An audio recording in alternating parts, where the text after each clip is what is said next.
Hay héroes que conocemos antes de conocerlos. Están en el libro de sociales, en el juramento escolar, en la esquina de una avenida, en el nombre de un parque. Los miramos como se mira una montaña, algo inmenso, inmóvil, perfecto. Y a veces creemos que esa perfección es la prueba de su grandeza. Pero hay una verdad silenciosa. El bronce no respira, la estatua no duda, la estatua no se equivoca, la estatua no pierde. El problema es que cuando convertimos a una persona en estatua, perdemos dos cosas al mismo tiempo. Perdemos al ser humano y perdemos la lección real que su vida puede darnos. Hoy vamos a entrar a un territorio delicado, separar el mito del hombre. No para quitarle mérito a Duarte, al contrario, para devolverle algo que la historia, sin querer, a veces le roba a sus grandes figuras, su humanidad. Un mito no siempre es una mentira. Muchas veces es un atajo emocional, un resumen que un pueblo se cuenta para recordar lo esencial, quiénes somos, de dónde venimos, qué valores decimos defender. Y eso tiene su valor. El mito une, el mito inspira. Pero el mito también simplifica, hace que todo parezca lineal, limpio, inevitable. Duarte soñó y la patria nació. Y la historia real casi nunca funciona así. La historia real es más parecida a empujar una puerta pesada con las manos heridas, sin saber si del otro lado hay luz o caída. Entonces, la pregunta no es si Duarte fue grande. Eso está fuera de discusión. La pregunta es, ¿cómo fue grande? ¿Qué hizo, qué pensó, qué arriesgó, qué perdió y qué parte de esa historia dejamos fuera cuando lo convertimos en símbolo? Porque quizá la versión más poderosa de Duarte no es la del mito perfecto, sino del hombre que se mantuvo fiel a una idea cuando la realidad le pedía rendirse. Para entender a Duarte hay que imaginar el mundo que le tocó. No existía República Dominicana como la conocemos. Existía una ciudad, una vida cotidiana, tensiones sociales y una isla atravesada por proyectos políticos que venían y se iban como mareas. En la parte oriental de la Hispaniola, la gente vivía con una sensación rara, la de estar siempre bajo algo. Bajo una corona, bajo una ocupación, bajo un cambio de bandera, bajo decisiones tomadas lejos. Y cuando una sociedad se acostumbra a vivir bajo, se vuelve peligroso soñar en alto. Ahí, en ese clima, nace Duarte. Y lo que en otro contexto habría sido solo la vida de un joven educado, inquieto, con sensibilidad política, aquí se convierte en el inicio de una obsesión. Que la dignidad colectiva no se mendiga, se construye. Duarte nace en Santo Domingo el 26 de enero de 1813. Crece en una familia de comerciantes, con una realidad económica que le permite algo que, en aquel tiempo, no era común: formación, lecturas, idiomas, contacto con ideas. Y esto es clave para desmontar un mito. Duarte no fue un milagro aislado. Fue el producto, y luego el motor, de una generación que empezaba a mirar el mundo con ojos nuevos. Su entorno familiar, su disciplina y su acceso a educación le dieron herramientas. Pero ojo, tener herramientas no te convierte en patriota. Hay mucha gente educada que se acomoda. Lo raro, lo excepcional, es lo que Duarte hace con esas herramientas. Las convierte en un plan. Y cuando alguien convierte una idea en plan, empieza a incomodar.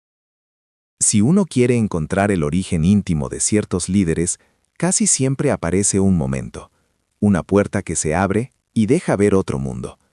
Para Duarte, ese momento fue su contacto con el exterior. Sus viajes de formación lo exponen a ideas políticas modernas, a debates sobre constituciones, libertades, ciudadanía. Y aquí aparece el Duarte hombre, no el santo, sino el joven impresionable, intenso, con hambre de sentido.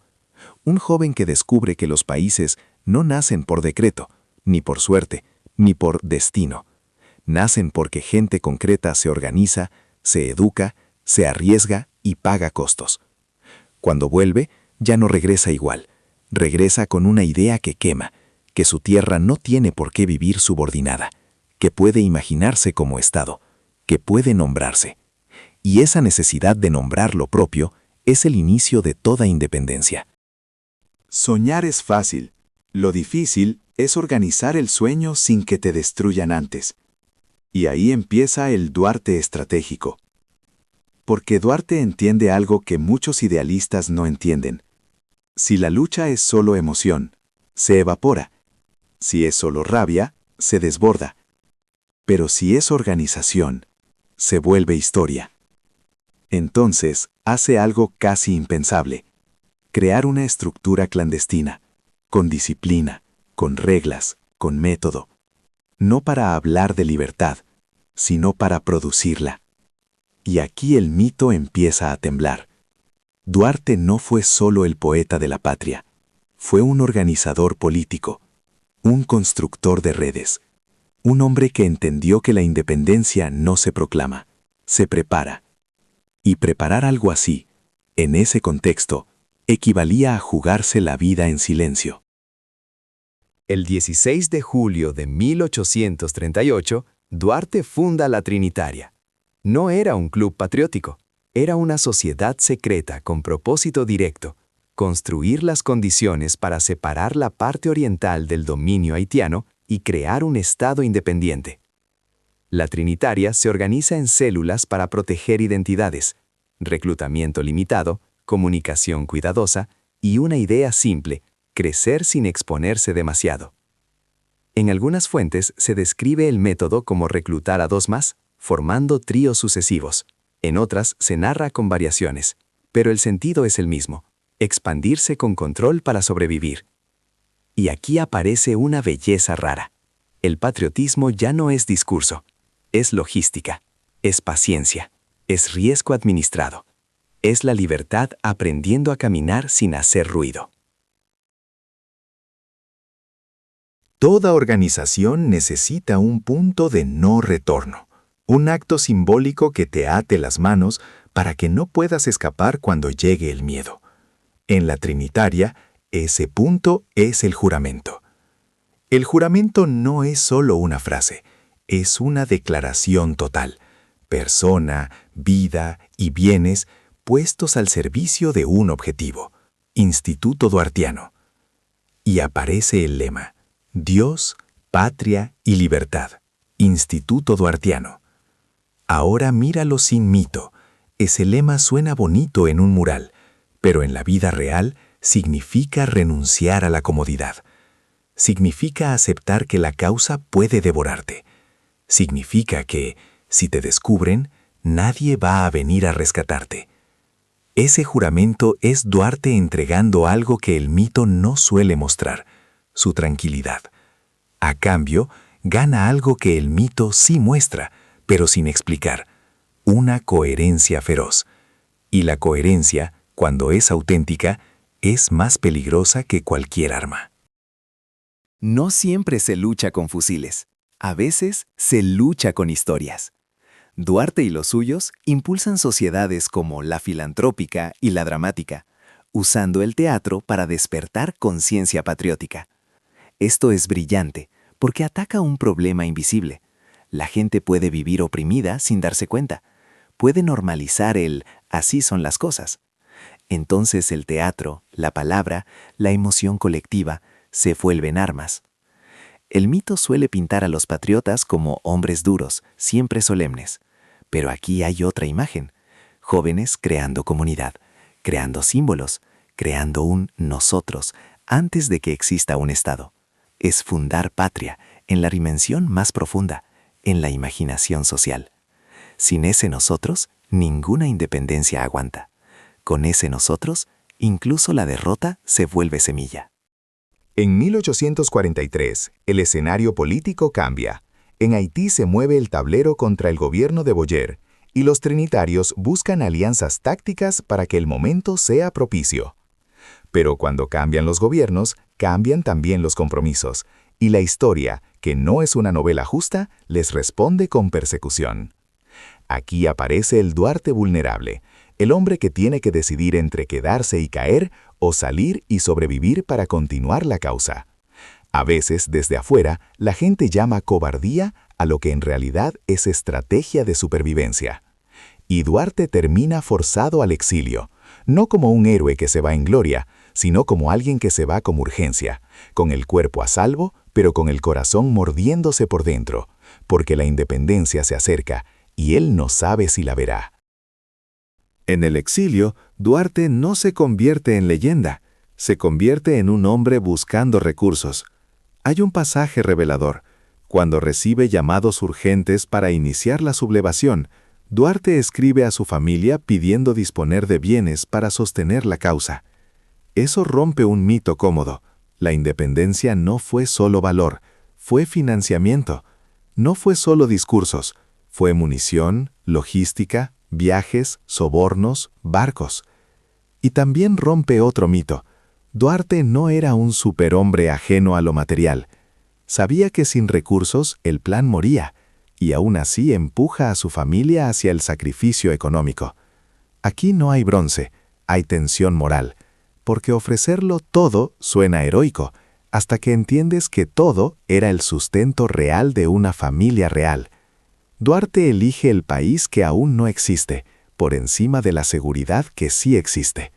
Eso no lo hace perfecto, lo hace radicalmente comprometido. Llega el día que el mito repite como un golpe de tambor. 27 de febrero de 1844. La independencia se proclama en la Puerta del Conde. Y aquí está el giro que muchas narraciones suavizan. Duarte no está presente. La proclamación ocurre mientras él se encuentra fuera, sorprendido por la noticia en el exilio, junto a otros compañeros. ¿Eso disminuye su grandeza? No, la redefine. Porque el país nace con una verdad incómoda. Las revoluciones no dependen de un solo cuerpo. Duarte construyó la estructura, otros encendieron la chispa final. La obra colectiva se impone a la figura individual. Y si el mito necesita que Duarte esté allí para que todo cuadre, la historia real nos dice otra cosa, que lo que él sembró era tan profundo que pudo florecer incluso sin él en la escena central. Eso en realidad es la prueba más fuerte de liderazgo. Tras la proclamación, la Junta envía por Duarte, y el 15 de marzo de 1844, Duarte llega a Santo Domingo y es recibido con entusiasmo. El mito se detiene aquí. Lo recibieron como padre de la patria. Sí, pero la historia no termina en el aplauso, porque al llegar, Duarte se encuentra con un panorama complejo, una dirección política donde pesa mucho el sector conservador y una tensión enorme por la amenaza militar haitiana. Y aquí aparece el Duarte que el bronce no muestra, el que entra a un poder recién nacido, frágil, temeroso, con intereses cruzados. No basta con ser el ideólogo. Ahora hay que gobernar un caos. Hay que decidir entre principios puros y alianzas prácticas. Hay que elegir entre lo que sueñas y lo que te dejan hacer. Y es en ese choque donde el mito se vuelve insuficiente, porque el verdadero drama de Duarte no fue fundar un país, fue intentar que ese país naciera con dignidad política. Con el miedo a una invasión, surge una idea seductora para algunos líderes: buscar protección extranjera. En esos días se discuten propuestas vinculadas al llamado Plan Levasseur, con elementos que incluían cesión de Samaná y fórmulas de tutela bajo Francia. Este es un punto clave para mito versus hombre. El mito quiere que todo sea patriotas contra enemigos, pero la historia muestra un conflicto interno, dominicanos discutiendo qué significa salvar el país. Para unos, era preferible ceder algo para garantizar sobrevivencia. Para otros, eso era traicionar el sentido mismo de la independencia. Duarte se ubica en la resistencia a ese camino. Y aquí el hombre se define por una línea. Hay decisiones que pueden sonar prudentes, pero que para Duarte convertían la independencia en un papel sin alma. La pregunta que deja es durísima. ¿De qué sirve nacer como nación si naces arrodillado? En lo militar y político se confrontan estilos. Duarte quiere un rumbo que consolide soberanía con firmeza. Pedro Santana, figura fuerte del sur, representa otra lógica: cautela, defensa, control. Y aquí aparece una escena que humaniza a Duarte. Sus oficiales lo animan a actuar por cuenta propia, a desobedecer. Pero Duarte decide acatar las instrucciones de la Junta. El mito habría preferido un Duarte de película, tomando el mando, imponiéndose, ganando por fuerza. El hombre real hace algo más complejo. Se somete a una estructura institucional, incluso cuando esa estructura lo frena. ¿Fue una virtud o un error? Esa es la discusión. Pero lo que importa es entender el rasgo. Duarte valora el orden legal, el procedimiento, la legitimidad.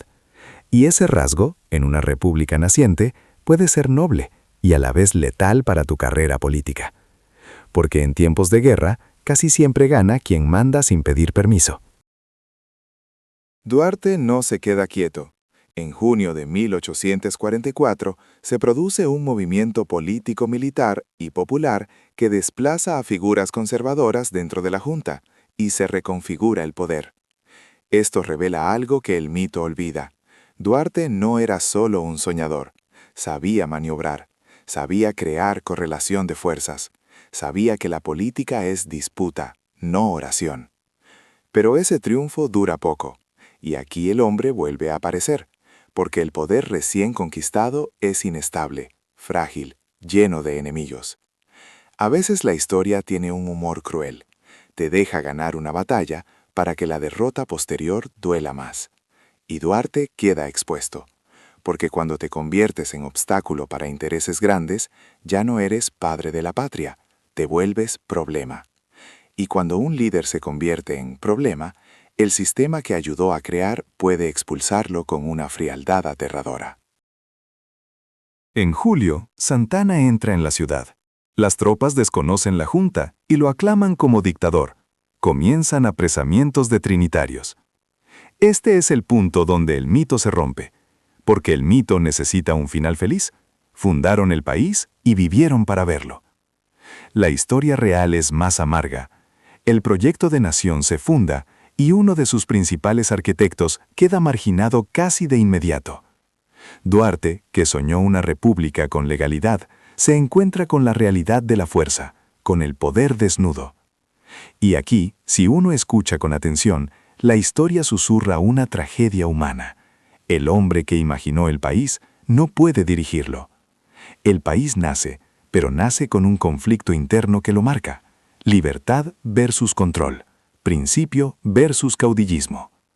Y Duarte queda en el lado que casi siempre pierde en los inicios de los estados, el lado del ideal institucional.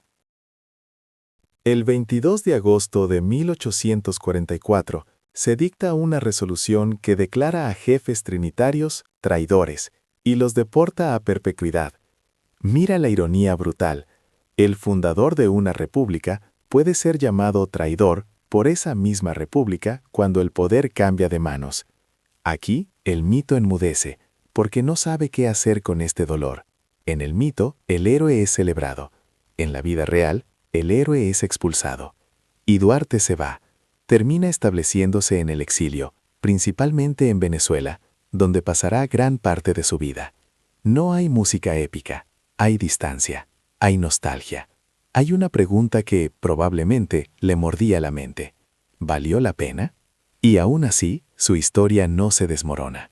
Se vuelve más humana, porque fundar un país y no poder habitarlo es una forma silenciosa de martirio. Duarte vive años fuera de su tierra. Y aquí el mito vuelve a fallar, porque el mito ama la acción, los momentos heroicos, las banderas alzadas. Pero la vida real está llena de días normales, de sobrevivir, de sostenerse. En el exilio, Duarte no es presidente, ni general en campaña permanente. Es un hombre con familia, con preocupaciones, con limitaciones, con una patria que existe, pero lejos.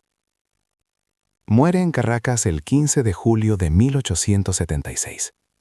Y esa fecha debería dolernos un poco más de lo que duele, porque significa que uno de los principales fundadores de la República Dominicana muere sin volver a vivir plenamente el país que ayudó a crear. No es solo una tragedia política, es una tragedia humana. Imaginar un hogar, construirlo con otros, y ver ese hogar desde lejos, como se mira una luz en la montaña cuando ya es de noche. 8 años después de su muerte, sus restos son trasladados a suelo dominicano, en 1884. educando.edu.do, policianacional.gov.do. Piensa en lo que eso significa. Duarte regresa, pero regresa como símbolo. Regresa en silencio. Regresa sin voz para contar su propia versión. Mucho más tarde, el altar de la patria se consolida como mausoleo donde reposan los restos de los padres de la patria, y se señala su inauguración en 1976. El mito diría, y así el héroe descansa en su tierra. El hombre nos deja otra lectura. Tuve que morir para volver. Y esa lectura nos obliga a hacernos una pregunta actual. ¿Cómo trata un país a sus mejores ciudadanos cuando están vivos? ¿Cuando incomodan? ¿Cuando no se alinean con el poder? Porque honrar a Duarte no es solo llevar flores, es aprender a no repetir la historia que lo expulsó. El mito hace algo injusto, reduce una gesta colectiva a un solo nombre. Duarte fue central, sí, pero no estuvo solo. Hubo compañeros, redes, familias que arriesgaron. Hubo trabajo silencioso, incluso de mujeres que participaron en labores como fabricación de municiones, según registros históricos. ¿Por qué importa decir esto? Porque no disminuye a Duarte, lo amplía, lo coloca en su lugar real, líder de una comunidad de valentía. La independencia no es un acto individual, es una cadena. Y Duarte fue uno de esos eslabones tan fuertes que incluso cuando lo apartan, la cadena sigue tensándose hasta romper el yugo. El mito necesita un héroe solitario, porque eso se vende fácil. La historia necesita algo distinto, que entendamos que el cambio social ocurre cuando gente común decide hacer cosas extraordinarias de manera coordinada. Duarte fue extraordinario porque supo convocar, y convocar a veces es la forma más pura de liderazgo. El mito más dañino no es el que inventa mentiras, es el que exige perfección. Cuando contamos a Duarte como un ser impecable, lo ponemos tan alto que nadie puede aprender de él. Porque, ¿cómo imitas a un santo? ¿Cómo sigues el ejemplo de alguien que nunca duda, nunca se equivoca, nunca pierde? El Duarte real pierde poder. Es derrotado políticamente, es expulsado, firma bajo presión, enfrenta dilemas. Y sin embargo, o precisamente por eso, su figura se vuelve más útil para nosotros.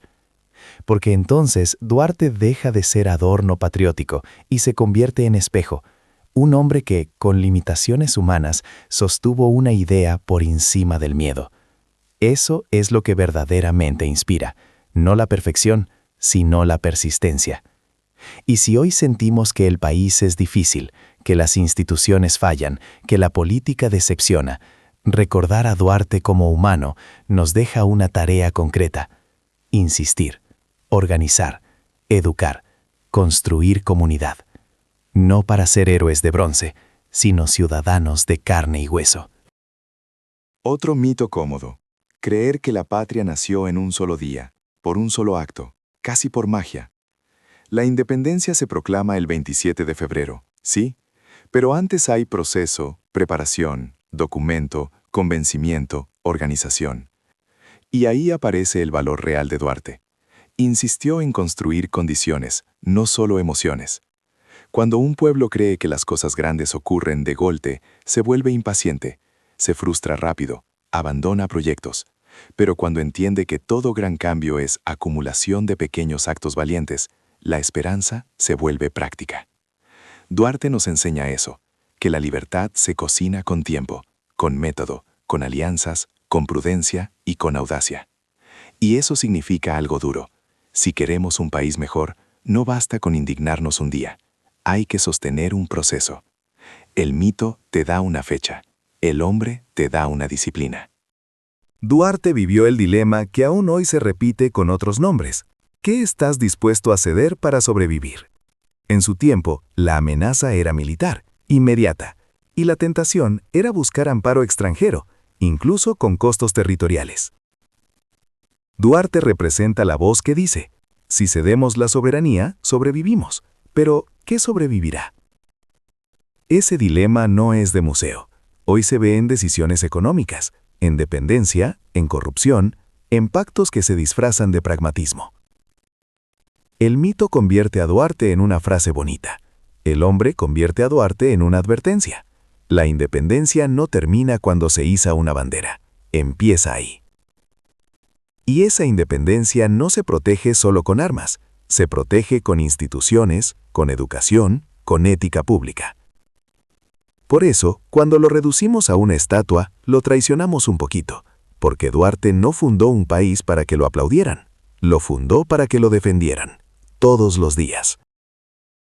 Si quitamos el mito, no queda menos, queda más. Queda un joven que se forma, que observa el mundo, que regresa y decide no acomodarse. Queda un organizador que crea una red clandestina, que entiende la fuerza del símbolo y de la cultura. Queda un líder que vuelve y descubre que la independencia no garantiza el rumbo moral del Estado. Queda un hombre que, por sostener ciertos principios, pierde poder y es expulsado. Queda un exiliado que muere lejos y regresa después como memoria. Eso es más valioso que cualquier cuento perfecto, porque la perfección no enseña, la coherencia sí. Y Duarte, con todas sus derrotas visibles, deja una coherencia. Creer que la patria no es un territorio, sino un pacto ético. Cuando entiendes eso, el bronce empieza a respirar un poco, porque ya no estás viendo una estatua, estás viendo una vida. Al final, Duarte mito versus hombre no es un debate académico, es una pregunta íntima para cada dominicano. ¿Queremos héroes perfectos para admirarlos desde lejos o queremos ejemplos humanos para imitarlos de cerca? Porque si Duarte fue solo mito, entonces basta con celebrarlo una vez al año. Pero si Duarte hombre, y lo fue, entonces su legado nos compromete, nos exige algo incómodo: organizarnos, educarnos, exigir instituciones, cuidar la soberanía cotidiana, y no entregar lo esencial por la promesa de una paz rápida. Duarte no fue grande porque nunca cayó, fue grande porque, aún cayendo, su idea sobrevivió, porque su sueño no dependía de que él fuera protagonista permanente, dependía de que una generación despertara. Y si hoy en algún momento sientes que el país pesa, recuerda esto: la patria no la fundó un bronce, la fundó gente. Gente que temblaba, gente que dudaba, gente que se equivocaba, gente que, aún así, eligió la libertad.